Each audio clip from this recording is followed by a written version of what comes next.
Good morning, everyone. Evening, afternoon, depending on where you are in the world, and welcome to another episode of LunarCrush Live. John, are you staying cool? No, I'm not staying cool today. It's so hot. You're But sitting very still. yes, yeah. If you don't move, you don't sweat. It's good. Yeah.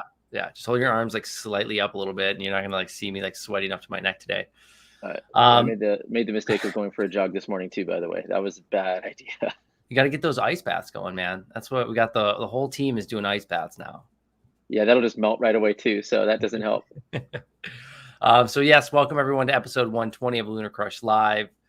Today we have Dr. Weijia Zhang and VP of Engineering Temujin Louie. We'll see. We tried. I asked him beforehand how to exactly say their names. I think I got close. Director of Marketing.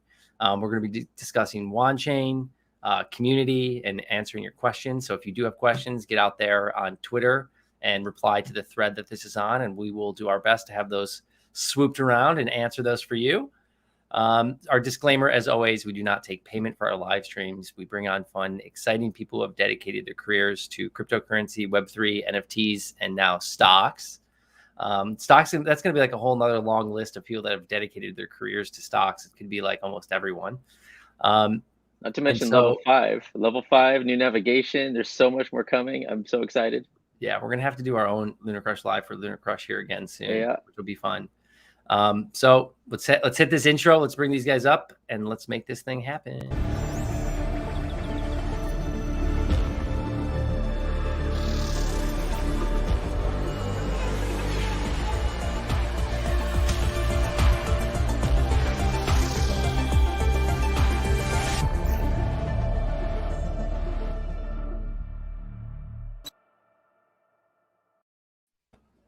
Welcome. Weijia, Temujin, how are you guys doing?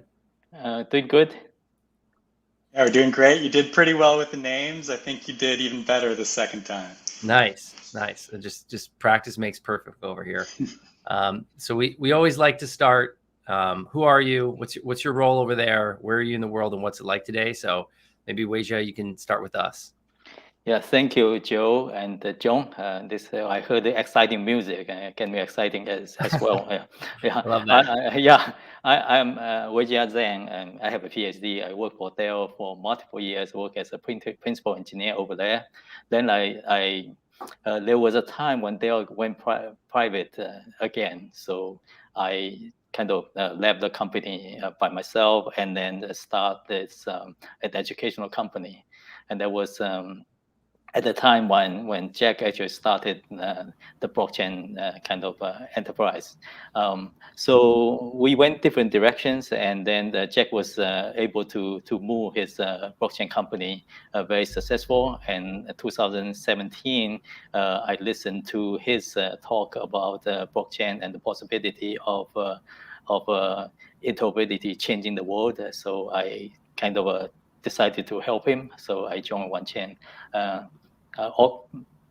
October 2017, and have been having a wonderful time with Wanchain, and also teaching at the University of Texas, Austin, the smart contract development, teaching a course over there, and also chairing the blockchain interoperability work group in EEA Enterprise Ethereum Alliance, and also working with Tem a lot. So I want to transfer this to Tem. Busy man over there. Yeah. Yeah, well, thanks, Weijia. Joe, John, it's a pleasure to be here. My name is Temujin. You can call me Tem if that's a little simpler. I'm the director of marketing at Wanchain. I'm based in London. It's maybe not as hot as it is in California right now, but it's been raining all day, so that's always nice. And yeah, thanks for having me on the show. Cool. I'd like to go back and talk. You said you're teaching at the University of Austin in smart contracts. What are those classes like? And are they full of people? Are they a little like? Did you have a bunch of people signing up, and maybe a little bit less people signing up when their Shiba Inu is like a little bit less valuable than it was earlier in the summer? But I'd love to hear just a little bit about like how you're teaching those classes. Oh, thank you, John. I did not prepare for this question. Oh. Yeah, last semester we have almost 90 students in the class, and this is a Mocom Business School class. So I have Mocom Business students and also have students from EE and also have computer science students. So it's a mixture of very, very technical students and the business-oriented students. So the course has to be very kind of targeted for not just business people, but also for technical people. So I have to have a lot of things that I created myself to teach the students, the kind of very personalized teaching. I almost have 300 slides for the course alone, 300 slides alone. So, and I think, for example, when I teach NFT, I was telling the business students that it's not that hard because you can write 10 lines of code to create an NFT. And I just show them that. And then they were able to create an NFT with 10 lines of code. Of course, imported some libraries from open sources. Yeah, so it's a wonderful experience, actually. So you have the computer science students that can do it in 10 lines of code, and then you have the business students that are going to ask the computer science students if they can do the 10 lines of code for them. Yeah, we do. We thought about that because when we do have group project, so the group project will be combined or composed of business students and technical students. And you can see that when you see the presentation they have, you can see that business student present and then technical student actually deliver the coding itself. Yeah. Yeah. So it sounds very much like every startup I've ever known. Yeah, it is like that. Yeah. That's awesome. So maybe Temujin, you can tell us like what is Wanchain? Sure, yeah. So Wanchain, you're really kind of veterans of the industry at this point. We launched all the way back in late 2017, late 2018, and we're really kind of today a research and engineering focused project that's really focused on blockchain interoperability, as you mentioned in your tweet. So that's really kind of Wanchain's core mission. We really kind of believe that interoperability is the key to blockchain adoption by bridging kind of all these isolated networks. And the way I like to describe Wanchain in more detail is that it's a project that has two halves. So on the one hand, we have a layer 1 EVM compatible POS blockchain. And on the other half, we have a series of decentralized non-custodial direct cross-chain bridges that today currently connect more than 17 different layer 1s and layer 2s. Can you dive into that a little bit? Because it's, interoperability, composability, I'm seeing a lot more now of these kind of like cross-chain, like liquidity pools, right? So it's like you're kind of trading cross-chain liquidity. Someone still needs to kind of bridge first, right? And so there still needs to be a bridge somewhere for that to happen. I mean, you guys like this is a huge problem, right? Bridges, everything else. You guys have been around for a long time. You've been kind of solving this problem. I mean, what are you seeing out there with the growth potential in interoperability? And can we truly have like atomic swaps where, I'm moving from Ethereum to say even the Bitcoin network as, without having like a trusted party anywhere, without having bridges? Is this possible? Well, here I might tap over to Weijia because something you said, did tickle my ear about the atomic swaps, which I know Wanchain had looked into that previously and kind of reached some maybe different conclusions from other projects. So I'll pass it on to Weijia who can talk about it a little more technically. Yeah, well, thank you, Joe. You actually asked a very, very challenging question. There are many factors with it. First, about the uses of it. It's developing very, very dramatically. 2018, we started building the bridge connecting Wanchain with Ethereum. At that time, not many people knew the uses of that yet. So I think Wanchain was the first one to build the bridge to cross assets to and from Ethereum blockchain. And then there are different use cases as well. There's an article published by EEA, Enterprise Ethereum Alliance, called cross-chain interoperability use cases. We listed 12 uses over there. So there are 12 uses that have been published. So different scenarios for cross-chain.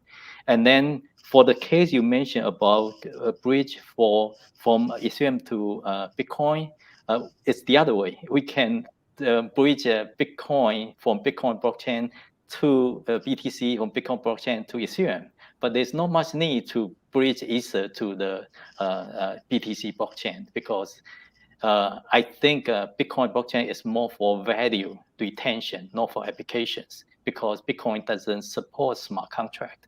So you can bridge the asset out of Bitcoin blockchain and move it to Ethereum blockchain, and let it participate in the DeFi application and other applications, decentralized applications. And also, if the gas fee is too expensive for Ethereum blockchain, you can bridge those assets to other blockchains like Polygon, Arbitrum, Wanchain, so that there's a less processing fee and more diverse applications. So there are tons of applications for that. So to summarize it, the quad-chain can be quad-chain of asset, quad-chain of messaging, quad-chain of command, quad-chain of data. So it's kind of almost like an internet of blockchains. So it has huge potential. And I'm curious more on that. I mean, like Weijia, you mentioned earlier you joined Wanchain to change the world. One of the first things you said in here, and I'm just curious, like, where does interoperability fit in that? Like, what do you see getting built because of interoperability, other than trading, other than I want to trade this token and swap it across networks? Like, what do you see built? Yeah, see, if you look at from Wanchain's point of view, Wanchain, WAN means wide area, WAN means wide area network or wide area of blockchain, which is to connect different public blockchains. And Wanchain also has another product called LAN, LAN, local area network, which to connect public blockchain with enterprise blockchains. So token quad-chain is to transfer value from a public blockchain to another public blockchain. And that alone has huge application already. And you can see even hackers come in to hack a lot of bridges that connect different blockchains that transfer value. So that has a huge value in it already. Beyond that, there's also the potential to transfer, I said, messaging, data, everything for enterprise blockchain and public blockchains. So when you look at interoperability, it's almost like internet of blockchains. Right? In the past, we have only single PCs. That's just like a single blockchain. And now you need to connect these PCs. It's similar to connecting different blockchains, and you need interoperability for that. And that in that regard, you need the specification, the standard for that. And that's where EA comes in to build the interoperability working group, so that different blockchains can talk to each other. So that's what I see the future of interoperability. And maybe you can just talk a little bit more about like these direct bridges, right? Because that's kind of where like that is the problem that you guys are solving here, right? Is, you know, like there's multi-chain or any swap, or, you know, I think, you know, there's like, I know Seller has a bridge, and there's, you know, there's been front end hacks, you know, phishing attempts on some of these things. There's been hacks of bridges that are out there. And so you're saying that by having this, you're not relying on any centralized hub to do this? Yeah, when we published a paper called the direct bridge and two-way bridge, and when we define direct bridge, we mean that the asset transfer does not need to go through a hub. If you look at the Cosmo or some other cases, I don't want to name it specifically, yeah, but sometimes the asset will need to transfer to their chain and then move it to another chain. With Wanchain direct bridge, and Wanchain is serving as a registration of the bridge node, but the asset is transferred from the source chain to the target chain directly. So that is a direct bridge. And we also have two-way bridge. So when we talk about two-way bridge, we mean that the native asset can transfer from a source chain to a target chain, and native asset can also transfer from the source target chain to the blockchain directly. And then take the example of Ethereum and Bitcoin. You can transfer Ether from Ethereum blockchain. Actually, you cannot transfer Ether from Ethereum blockchain to Bitcoin blockchain, but you can transfer the BTC from Bitcoin blockchain to Ethereum blockchain. So this is a one-way bridge. It's not a two-way bridge. It only transfer from one chain to another. Well, of course, you can redeem it, but the still native can only transfer from one chain to another. So that's two-way bridge. And by one-way direct bridge, we means that the transfer does not need to go through a central hub that's maintained by a third party. Gotcha. So I just to even dumb it down even more for myself here, if we have one Bitcoin and that one Bitcoin is going to go from the Bitcoin blockchain network to the Ethereum blockchain network, what happens to the original like Bitcoin that's out there? Yeah, that Bitcoin has to be locked. When that asset is transferred, the original one has to be locked. Nobody can use it. Not a single party can manage it or own it. And then the one will be wrapped on or mirrored on the target chain as a ERC20 token, and that's important because you transform the format of the token so that token, which has the same value, can be used on another blockchain with other applications. And that's the value of cross-chain, which is the transformation of the format of the value without changing the ownership. Here, the ownership does not change. You still own the same value of different format of the token. So that's what cross-chain means. So, so it's almost like a self-custodied bridge. Yeah. It's nobody take care of the custody other than decentralized, we call it MPC, multi-party computing, or the smart contract. There's no central custody for the asset. Do you guys see this as, now that like layer 2, there's like, I think in the next 12 to 18 months, you're going to see this proliferation of application side chains. You're going to see like Supernets, Avalanche C chain. You're going to see a lot of this kind of horizontal scaling. And when that happens, now you need, the demand for interoperability across all of these unique kind of standalone blockchains. I don't want to call them layer ones, but these kind of standalone or freestanding application side chains. I mean, are you guys kind of ramping up for the next 18 months going like, this is our opportunity here to really serve this larger market? Yeah. Tim, you want to? Yeah. This actually connects really well to a topic that I was talking to with Weijia earlier today, kind of about the differences between multi-chain and cross-chain, at least how we define it internally at Wanchain. So the things you're kind of describing now, where you might have like a base layer 1 who's handling security and a variety of layer 2s built on top of it, or like an Avalanche with the subnets, or maybe like a Polkadot where you have a layer 0 and all these different parachains attached to it, which all have different attributes. We kind of view that as more multi-chain, which is really, we consider multi-chain to be more intra-chain. And while these type of approaches to interoperability, certainly they have value and they're kind of addressing very specific problems, but it's just kind of creating a situation where rather than having, countless isolated single blockchains that need a cross-chain or inter-chain solution to connect them, it's just kind of creating a situation where you'll have multiple different hubs. Each hub might have a few blockchains or networks that can interact, but you still need that type of connective tissue to connect the multiple hubs. So it definitely creates opportunities for Wanchain, but conceptually, it's not all that different when you're really thinking about what we're solving with cross-chain technology. But it grows the whole industry. It brings new people in, and so from that sense, definitely creates new opportunities for Wanchain. New types of cross-chain solutions will be needed. One of those I was reading about was your NFT bridge. And that's I'm very curious about that and how that works and where you see that going. Sure, I can give like a high level, and then Weijia maybe can chime in. But yeah, at Wanchain we have like lots of different types of bridges, token bridges, L1 to L1, L2 to L2, L1 to L2. But fundamentally, it's moving a token, just a store of value, kind of from one chain to the other. But we're about to launch kind of alongside several projects and marketplaces these NFT bridges. And NFTs are interesting because definitely they kind of captured the attention of the mainstream audience, in a major way.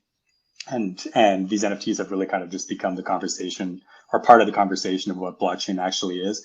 But when we think about cross-chain NFTs, we have to kind of think a little bit beyond the types of NFTs that we've really seen, because like most of the NFTs that have kind of gone mainstream and really exploded are more of these digital art style NFTs, which are relatively straightforward. But NFTs themselves can represent ownership of so many other things. They can be physical assets like houses in the real world. They could be collectibles, which maybe it's a digital art, which is kind of a one-of-a-kind thing, but maybe it's like a digital card collection, which then there's multiple copies of a single kind of collectible. It could be things like birth certificates or diplomas, and then these also bring in other types of considerations. For example, you probably don't want to have the ability to transfer a birth certificate from one person to the other. It doesn't really make a lot of sense. And so how does that impact, cross-chain and NFT bridges for this type of thing? Because these are a type of transfer. And then you also have different types of like negative value type assets that could be represented by an NFT, like debt or any other type of burden. So all these type of things, are major considerations when we're designing what an NFT bridge can and should do. But kind of like mirroring the real world, the first version of these NFT bridges are going to be primarily servicing the more digital art style of NFTs. And so they function kind of very similar to what we call like a lock, mint, burn, unlock type of bridge, where the asset on the source chain gets locked in the source chain, and then you mint the wrap version on the destination chain. So it's similar with the NFT. It'll get locked on the source chain. Mirrored version of it will get minted on the destination chain.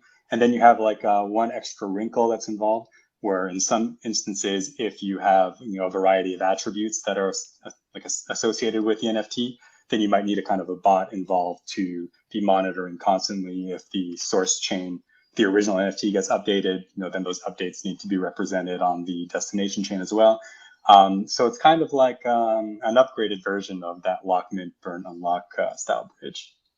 It's really interesting when you start talking about identity. You mentioned a birth certificate. Like it's only as good as what can use it, and it's sort of interesting because we've had a lot of projects on this show itself, and they talk about identity a lot, and that's great as long as everyone's building on their one chain. And it's like it always seems like such a big roadblock with identity. And yes, if we're going to build solutions that take identity to a new level, it has to be interoperable. It has to work. Yep. Did we lose John or did we lose me? It's so hot at John's house that it's just frying. He just mentioned to me his internet's being a little shady. I think a little bit of where he was going with it is kind of thinking about all of the different chains that are out there, and it's almost the moment you create a birth certificate, right? Like, why can't that just be across every chain immediately, right? Like, are we going to move to this world where potentially we have something being minted? Right now you need to go and create, right? You need to create a new contract on, say, I want to bridge from BNB chain to like Ethereum ERC20. It's like, oh, I got to go and create those contracts, and then I got to bridge over. Are we moving to a world where the moment that someone wants to kind of create this bridged asset across, or say I have a NFT on ERC20 and I want to move that over to Polygon, I just bridge it over and it's created on that side? Or do I need to still go and kind of create some sort of acceptance mechanism on the destination chain? Yeah, so there are two aspects of this one. One is the bridge builders need to incorporate those smart contracts into their bridge and provide the infrastructure. And second one is the user. User need to tell them, because they are the owner of the NFT, right? So they need to tell the bridge to bridge their asset from a source chain to the target chain. Mm-hmm. So that requires two actions. One is the bridge builder to incorporate that smart contract to the framework. And second one is for the user to bridge that. And Tim just mentioned one key point, because which is different from token ERC20 token bridge, because the NFT can change on the source chain. So after the user action, the NFT still can change on the source chain. In that case, you need to synchronize the two NFTs, and that's a challenge for NFT bridge. Yeah, that's amazing. It's Yeah, really yeah. amazing. So what does I guess the token, the WAN token, so where does that fit into the context of everything we're talking about, and what is the utility and the value there? Sure, yeah. I can take this one. So, first and foremost, the WAN token is the coin of the Wanchain blockchain. Like I mentioned, there's two halves to Wanchain. There's the bridges and also the blockchain. So the WAN token, similar to how ETH will serve as gas fees on Ethereum, WAN token has that same function on Wanchain's layer 1. But beyond that, it comes into play in a few specific situations. For instance, on Wanchain's layer 1, we have what's a few special features that we don't often talk about too loudly, but Wanchain natively has private transactions, sort of similar to Monero. So these type of privacy transactions, that in their current state, they only work with WAN token. So that adds a little extra value to what the WAN token can provide. It can provide privacy. WAN token also plays a really fundamental role in securing the bridges. So, Wanchain and Weijia especially has really kind of spent a lot of time, money, and energy thinking about how to secure bridges and make them as secure as possible. As I'm sure you've all noticed, is all these hacks have been happening the last year and a half, 2 years or so. And, Wanchain really is doing everything possible to create as safe a bridge as possible. And part of a consequence of these efforts is that the Wanchain bridges have a few things that are rare, if not unique, in the bridge landscape. And one of these things is that the assets that are minted via the Wanchain bridge are over collateralized, meaning that the bridge nodes and the bridge node operators, whilst this is a permissionless system and anyone can become a bridge node, they do have to stake WAN tokens so that they can operate as a bridge node. And the total number of WAN tokens that are staked in the bridge itself kind of serves as a quota for the total value of minted assets that can exist at any given time. And so the reason for that is that if there's any type of malfeasance on the bridge, the end user is not the one that's going to suffer, because we'll have slashing mechanisms, that could punish the misbehaving actors. So this is like another use case for the WAN token, we could say.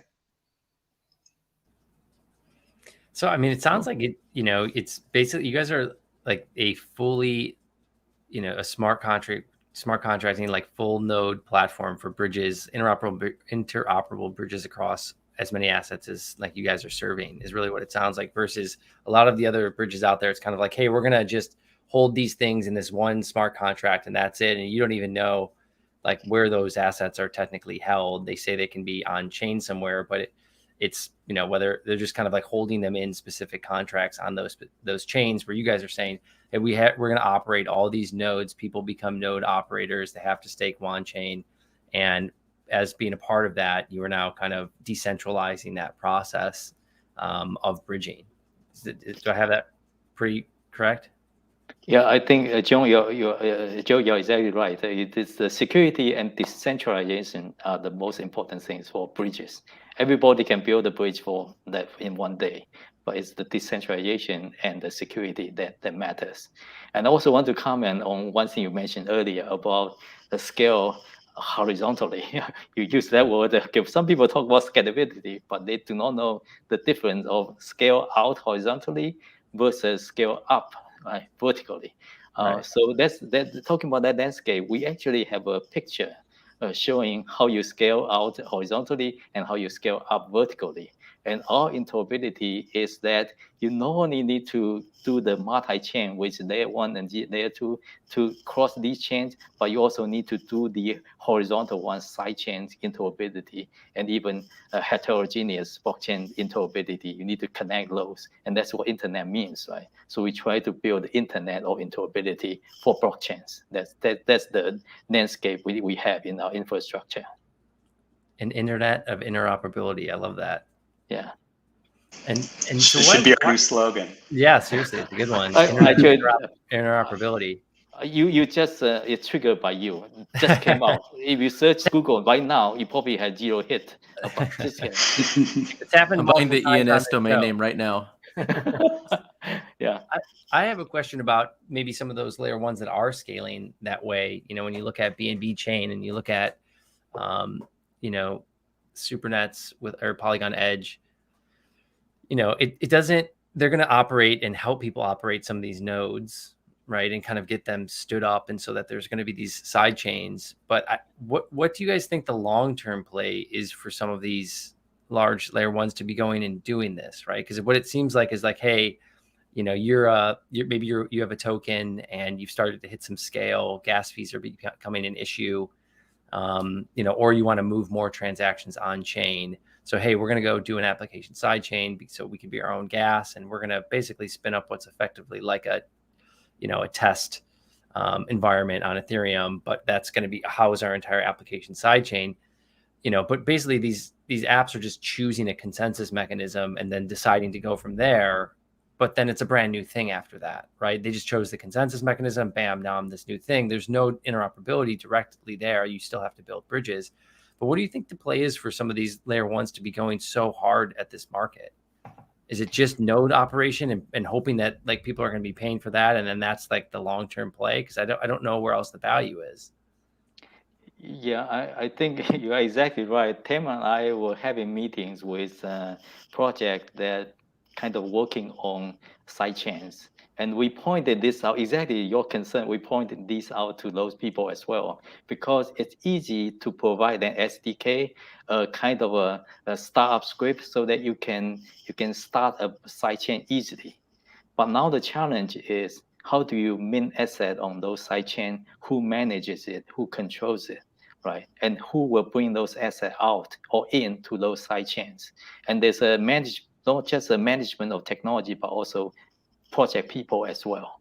And that one, when Tim and I do not see a solution for that yet. That's why Wanchain still need to know which side chain to bridge with. We cannot just bridge any side chain or any source chain, because when you talk about security, any security breach or any hack on a source chain will impact the side chain, will impact the bridge, right? So the trust on the side chain or the security of the side chain is very important. And that one, nobody solved that problem yet. And all the companies, I don't want to name the project name, but none of them has a solution for an open sidechain solution with security. I don't see that yet. So that's a pending question right now. Forward. It's almost like it's a job for like Certic or Hackin. It's like the next level there of, hey, when is your standalone blockchain decentralized enough to be trusted in a way, right? It's kind of like there needs to be some sort of critical mass there of nodes that people say, oh, this is, you know, this is trusted enough that it's not going to, you know, how easy is a 51% attack, basically, right? Like, what is the economic, you know, amount needed to go after it? That's a great point. There's so much to solve over there that I feel like we're just at the beginning stages of it. But I think this is going to be the next, you know, the next big thing that we're all going to try to be solving here over the next 12 months.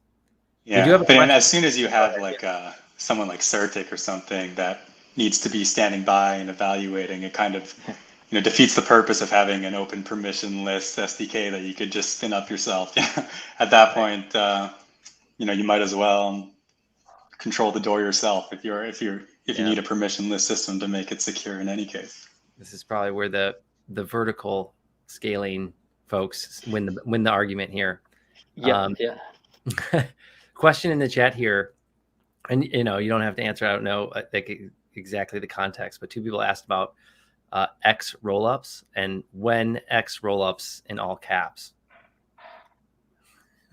So I can briefly address this because we have announced it or spoken about it and given updates about it in the past. So basically, we had released a paper that was describing X-rollups, but you know, as I mentioned, Wanchain itself is very much like an R&D focused entity at this point in our development. We're a relatively mature project, and so you know, we can allow ourselves to take our time. And so part of our process when we are designing new types of products is, we write a paper, we describe it technically before we don't just launch it, into the public just like that. And so when we released that original paper, it certainly inspired a lot of our community who got really excited about it. But as we ourselves, started collecting feedback from other people, our contacts in the industry, et cetera, there's definitely parts of X-rollup that we felt still needed to be improved before it was ready for prime time. And as it stands right now, we've taken a lot of the learnings from X-rollup and have implemented, parts of it in other projects that are ongoing with some of our partners, whether that be Cardano or some of our sidechain projects. And so there's really no timeline on us releasing something that is going to be called X-rollups, but a lot of that base technology, is popping up elsewhere in the Wanchain tech stack. Thank you for answering that for Aoki Zuboff. There's another one about T-bridges for banks. Banking's an interesting topic. Any thoughts there? Here, I'll load that up there. Yeah, I think the T-bridge is a bridge to connect enterprise blockchains with public blockchain, and banks now have CDBC, right? And it was a big topic as well. And Wanchain's T-bridge provide a secure framework to connect enterprises with public blockchain. We do have that infrastructure, and we also have a working model for that. And we actually did submit proposals. There's something under NDA, so I don't want to discuss it here. We did submit proposal to work with big project with banks to work on the bridging the CDBC with public blockchain. But Tim, why don't you take over from here? Yeah. So we don't step on any toes. So I think, like Weijia said, this is what part of the enterprise suite of interoperability solutions. And so it's just basically the part of the stack that allows a permissioned or private chain to interact with a public network. So I would say realistically, there are a handful of projects that are related to this that are still in operation, but it is by no means Wanchain's main focus moving forward. We're far more interested in the public network side of things. And so the tech exists, works well, but it is not, our bread and butter. Our bread and butter is really connecting public networks, whether that be L1s, L2s, or subnets, and that's really kind of what where we're focusing all our energy these days. Yeah, and I want to add one more thing here. We also see this Polygon Edge. They're trying to connect enterprise with public blockchain as well. I think the market is not there yet. We were too early with connecting with bank with CDBC stuff, but we are looking for next wave. If consensus they build application with banks and make those successful, we can provide similar technology as well for that. Yes, but enterprises are kind of interesting if we're just talking about it from like a high level and not about specific enterprises. I know I've been listening a lot to this great podcast by the Web3 Foundation, where they bring on primarily kind of people that are working in the Ethereum space, but they do kind of these in-depth interviews, and oftentimes the guests that join are dealing with kind of quote unquote real world business or enterprises of various sizes. And one kind of theme that I've noticed pop up a lot is that when enterprises they start exploring what type of blockchain solutions they make sense for them, there's definitely this bias to having like a permissioned or private network, because they want to maintain control, obviously, of their data and their information. Why would they give up control? But then they start approaching their own partners to try to get their enterprise partners to get onboarded onto their private network, and then they encounter all sorts of friction because the other enterprises they don't want to join a network that is controlled by someone else.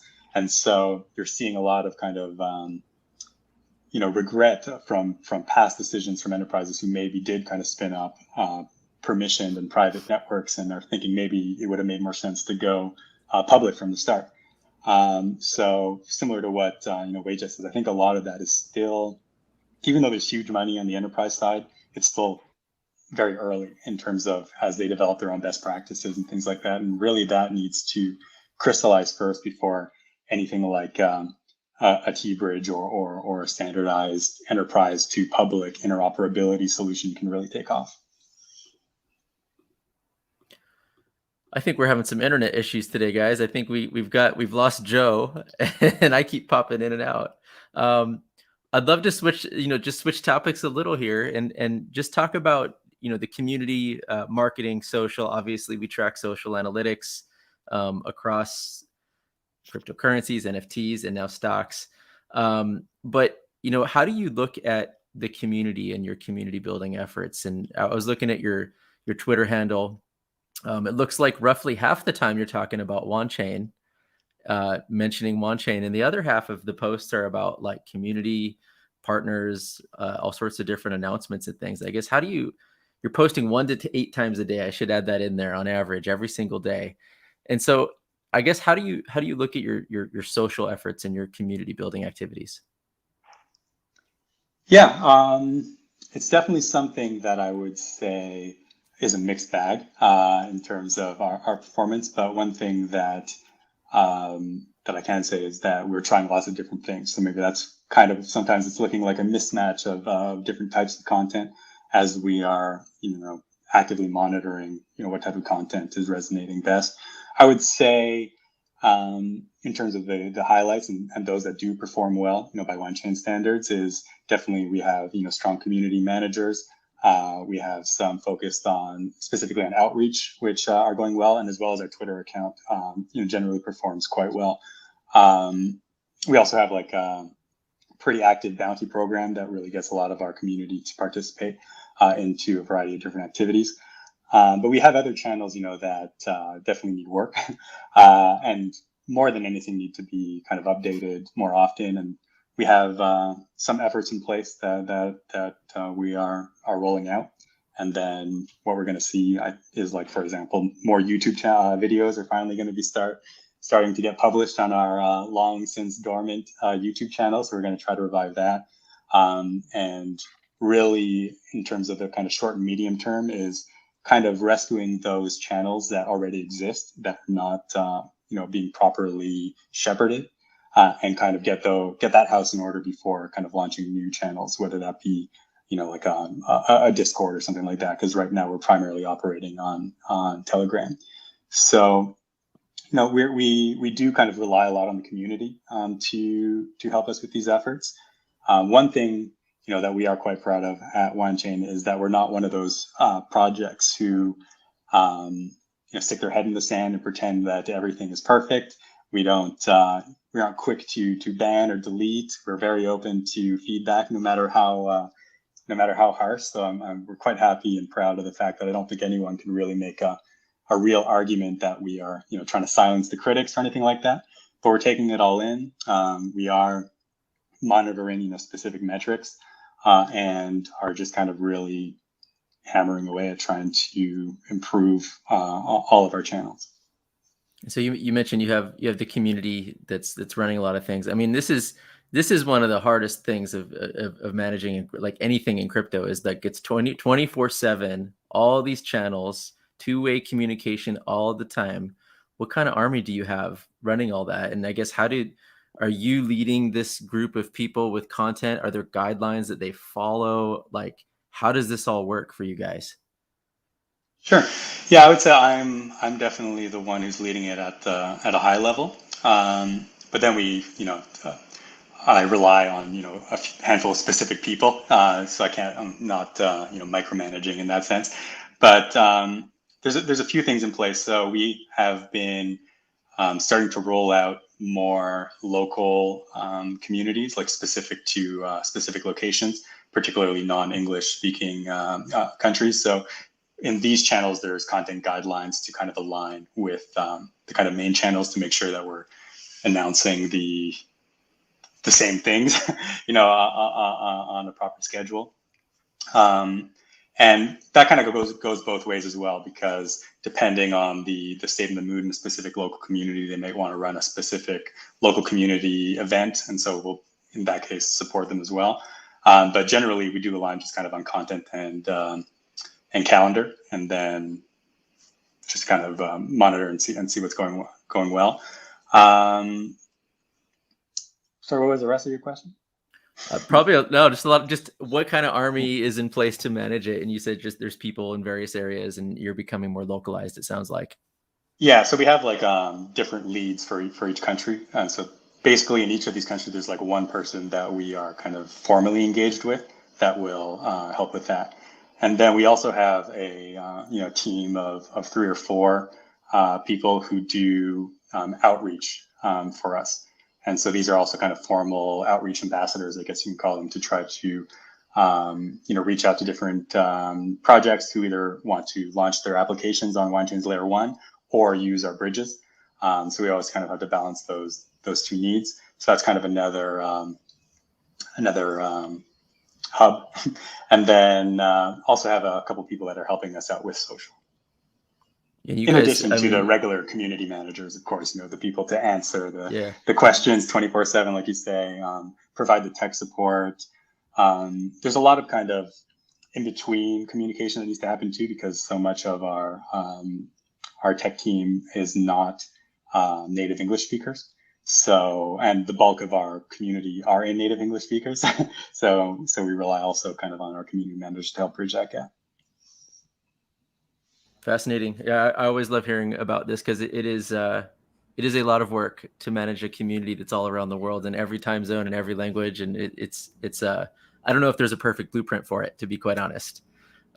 Probably even Disney doesn't have it down yet, or Coke. So I know I've seen Weijia on live streams and other interviews. I saw quite a few. I mean, I guess, how do you look at your content creation efforts around it? I mean, it's one thing to just tweet and post all day. It's another to go to conferences and live streams. I guess, what are your efforts on that front?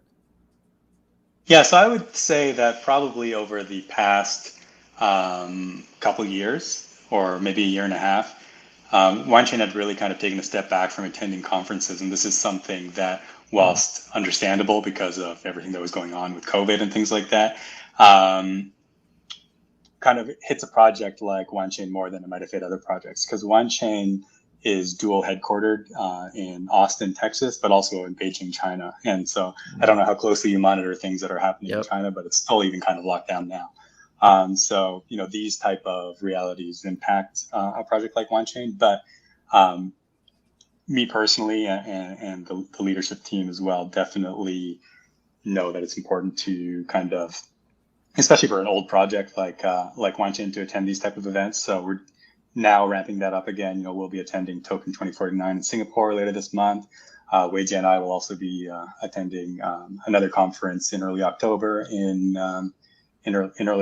California. Got a couple smaller ones where we'll have representation in Dubai. So we're definitely starting to ramp that up and be able to kind of create content around that. From kind of pure media side, so we do obviously do media pitching and things like that. So we have basically a standard kind of media agency that can help support with that. And we also have some close, long-time supporters to help produce video content for Wanchain. And so these are the type of videos that I mentioned are going to start appearing on our dormant YouTube channel to try to revive that and kind of make that a more vibrant space.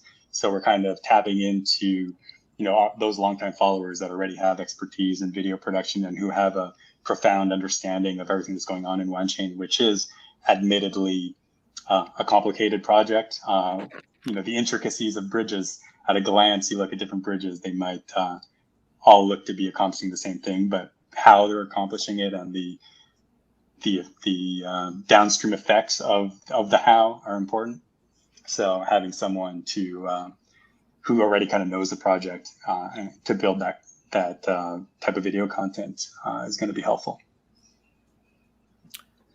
So guys, as we wind down here, I got maybe a little bit more of a market question.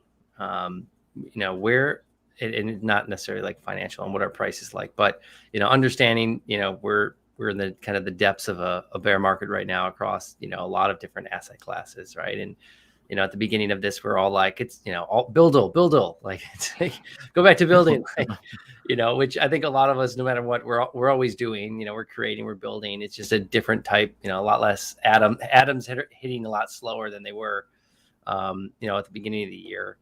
But as we come out of this at some point in time, what are you guys looking forward to, or what are you hoping to see different this time than maybe the last time we went through this? Personally, like I can start and say, I think that, a lot of what happened with Terra and Luna, there was a lot of centralized issues that had a reverberation, across the entire market. And I don't know if that's been solved.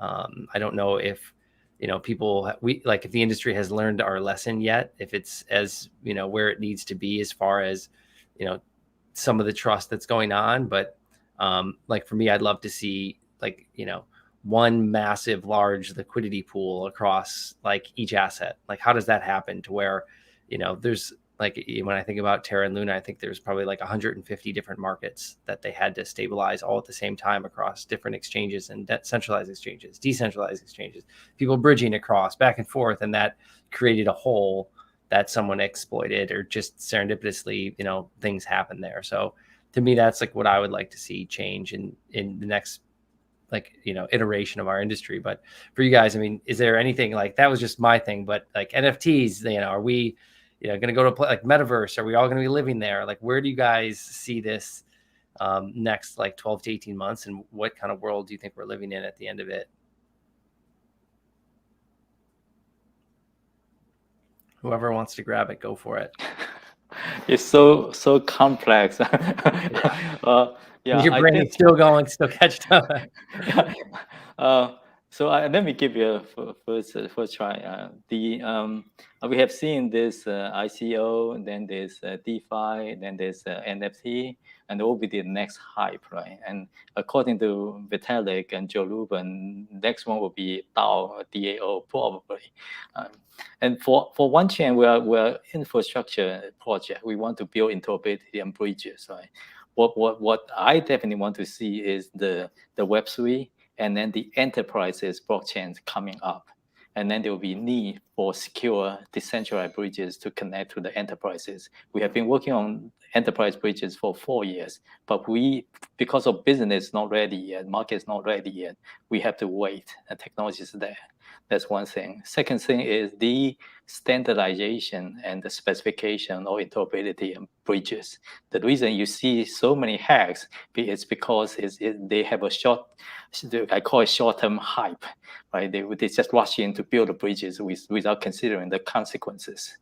Right, and we need to have standards, we need to have compliance, and we need to have a specification so that we can have secure bridges. And later on, just like internet, you need to have all these standards, like RFCs coming in, so that they can build all these machines can be connected.